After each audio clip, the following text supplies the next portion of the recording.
and welcome back to my YouTube channel. In case you haven't been paying attention, I've been in the process of relocating cross country. That's why you haven't seen a new video for the past several weeks. Relocating across country was quite an adventure. Today we're going to talk about some do's and don'ts and pointers about relocating cross country. I'm Kat Williams, your real estate concierge. The first thing you need to do when you're going to relocate cross country is pick a moving company. I had every single moving company come out to my house and give me an estimate. Those companies included Mayflower, United, Beacons, American Eagle, anyone that you can think of. I had them come to my house. Unfortunately, all of their quotes were between $23,000 and $25,000. Yikes! Yes, you heard that right. Mind blown. That was way more than I wanted to spend. Then I remembered one of my past clients who relocated to Puerto Rico used UPAC via ABF Freight. So I reached out to her and asked for some information. She was happy with their services, so I got an estimate from them. That $23,000 to $25,000 estimate to move my household goods went down to $6,000. Yes! That's what I wanted to hear. Lesson learned. If you have the time and the ability to pack your own household goods, use UPAC. They dropped off a 27-foot pup trailer on a Friday, we loaded it on a Saturday, and they picked it up on Monday. My household goods arrived in Ohio a week later. There are a couple of disadvantages to using UPAC. The most obvious one, of course, is having to pack and load the truck yourself. If you have the extra money, I would recommend hiring professional movers to load the trailer. The second thing is make sure that they deliver to your new address. I didn't have an address yet, so to get my estimate, I used a town that was central to where we were possibly going to buy a house. We knew we would be within an hour of that location, so I thought it would be a good place to use to get the quote, right? Little did I know, UPAC does not deliver everywhere. And unfortunately, they did not deliver to the town where our new house is. Even though it was only 12 miles from the town that I did the estimate for. Now what? How do I get my household goods to my house? Let me tell you, I tried everything to get them to deliver the truck to our house. I even offered to pay someone $500 each way to do it after hours, under the table kind of thing. Unfortunately, they are union and that is not an option. I ended up having to rent 2 U-Haul trucks. We offloaded the UPAC truck at their dock and put everything into the 2 U-Haul trucks. Then we had to offload it again once we got it to our new house. It was a pain in the ass to say the least. A huge shout out to my Ohio family and friends who helped offload the truck twice. Having to rent the 2 U-Haul trucks, drive an hour in each direction, and have the trucks for several days cost us about an additional $800. I still don't regret using UPAC. It was affordable, quick, and the customer service and communication were excellent. So now let's kind of backtrack a little bit. Now that you've picked the moving truck or moving company, it's time to start packing. I suggest using this as an opportunity to purge, especially your clothes. How many of us, especially girls, keep clothes that are a couple of sizes too small because we'll lose weight and fit into them sometime soon and it's a favorite outfit? Or men, you keep a t-shirt forever and ever and ever. It has holes in it. It's time to get rid of it. I recommend spending money for labels for your boxes. You can get them on Amazon. These are the ones I used. And as you can see, they are color coded. I would also buy some heavy stickers and some fragile stickers. Remember, you are not going to be the only one loading and offloading your trailer. The labels were most helpful when offloading the truck. I was simply able to tell people which room or where I wanted things to be placed as we took them off the truck. I also recommend spending the money to get packing sleeves for your dishes and glasses, as well as some packing squares for other things. These are made of styrofoam. And let's not forget bubble wrap. It is your best friend. I also purchased packing paper, which is recycled newspaper print that is clean. You want to put the packing paper at the top of the boxes to give it some cushion. You can also use towels, clothes, or blankets for extra cushion on the tops of your boxes. Spend the extra money to buy a moving box for your TV. This is the one I bought, and it has styrofoam squares in it and padding in the box. Likewise with boxes for your pictures. These are the ones I got. I also recommend packing systematically. Pack one room at a time. That way everything related to the room is in the same area. It makes it easier when you are unpacking and offloading the trailer too. When you are packing heavy appliances from your kitchen, such as a KitchenAid mixer, crock pot, air fryer, be sure not to put a whole bunch of other heavy stuff in that box. I put one heavy appliance in each box and then packed other lighter stuff around it.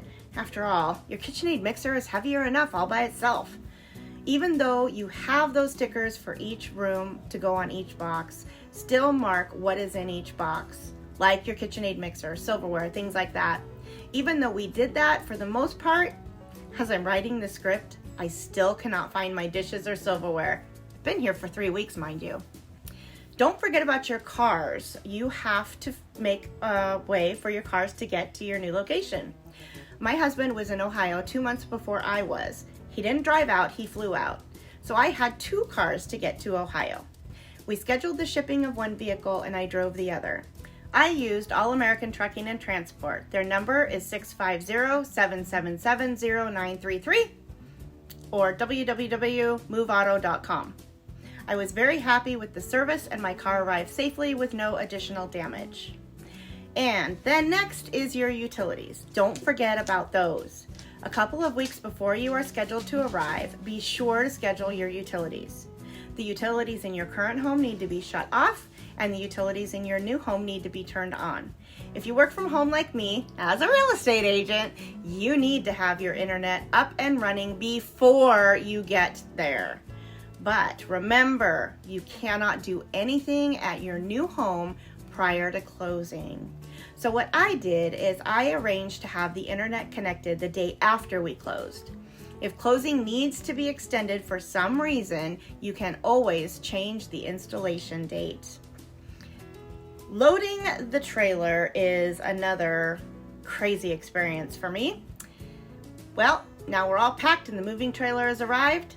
Make sure you have plenty of blankets to put over your furniture. Every single piece of furniture I have, all the way down to the dog's feeding trough, was damaged.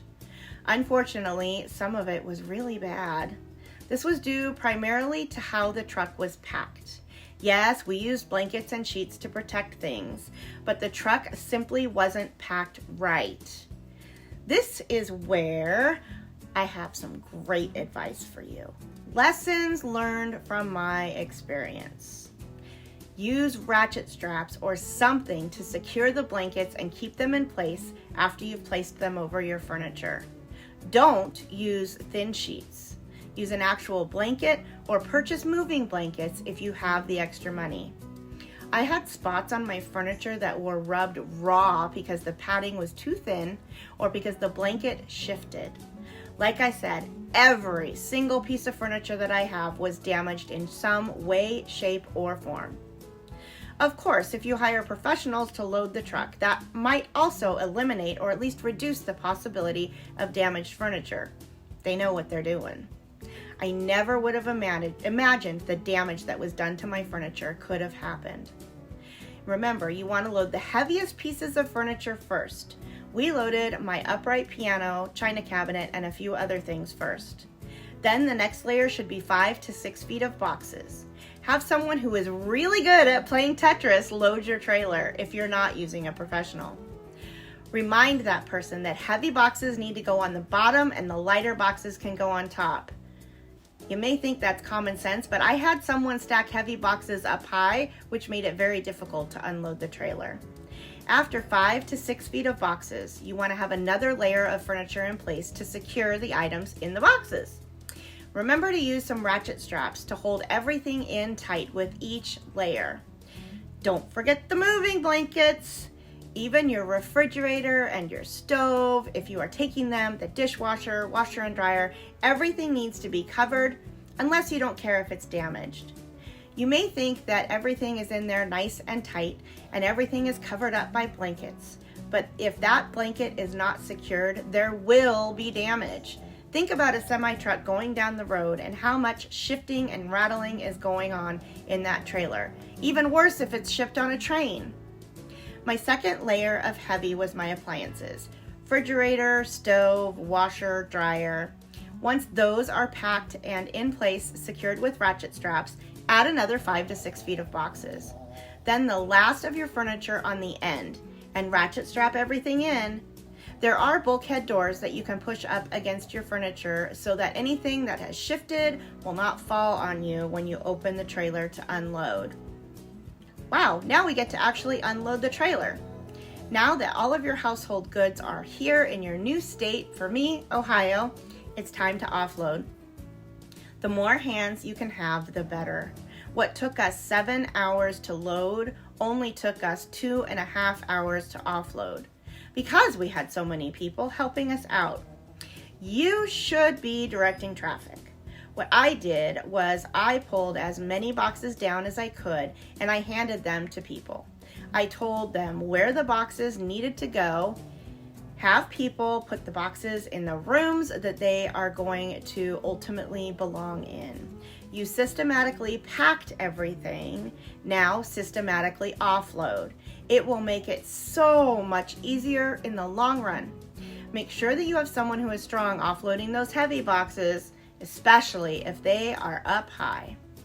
Some people like to just stack all the boxes in the garage and they will unpack as they have time to. I do not recommend that because once again, you are going to have to move all those heavy boxes back into the house. And remember, don't forget pizza and beer for your helpers. Unpacking. This is the stage that I am at right now. Unpacking. If you work from home like I do, as a real estate agent, get your office taken care of first. If you have kids, do their bedrooms and their toys first. Your bedroom should be the very last thing. Nobody ever sees it. Nobody else needs it except for you. So now you know why I haven't posted any new YouTube videos for the last several weeks. I have been packing and moving cross country and now unpacking. I hope that you found this video to be helpful. Be sure to check back next Friday for another video. Remember to like and subscribe. I'm Kat Williams, your real estate concierge. Take care and have a blessed weekend.